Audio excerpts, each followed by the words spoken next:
Yo, what's up guys? It's me again, Pops Louie. Welcome to the vlog. For today's video guys, isi-share ko sa inyo kung paano mag-remove ng oil change indicator for the Honda Click Game Changer in two ways. Alright, first is yung improper way and also yung proper way.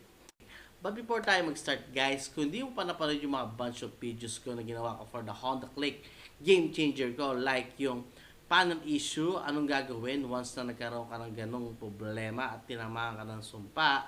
Second is kung paano gagawin yung colored digital panel and also paano mo din monitor if yung motor mo is malakas yung gas consumption. Lahat ng details and link nilagay ko sa description. Click nyo na lang and hanapin nyo kung anong topic ang gusto nyo panoodin. Okay? So, labas na tayo. Pakita ko na sa inyo. So, let's start. Yung una, press and hold this. Select. Set. Pag 500 to 1,500 guys, pag yan ang sinet nyo, nandyan pa rin yung oil change indicator. So, ulitin ko, up to 500, up to 1,500, hindi ma-remove yung oil change indicator. Try natin. Set tayo. So, see? Nandun pa rin yung oil change indicator.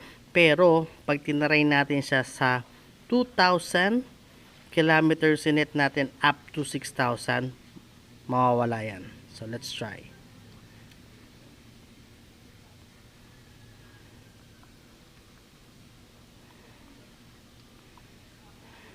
Try naman muna natin ng 2,000. Alright, so for every 2,000 yan, lalabas yung oil change indicator. Try natin kung mawawala. See, guys, nawala siya. Try naman natin pag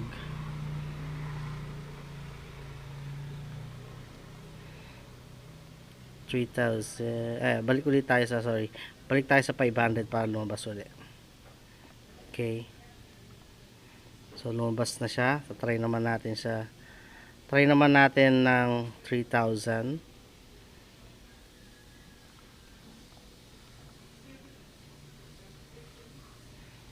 Set.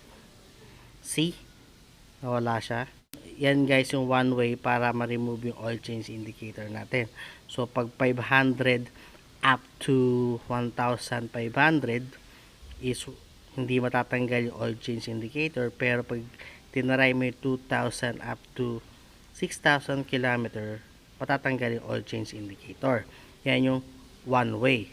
Then, next is, pakita ko sa inyo yung proper way, which is ito talaga yung nakalagay sa manual, kung paano magre-remove ng oil change indicator. Let's go!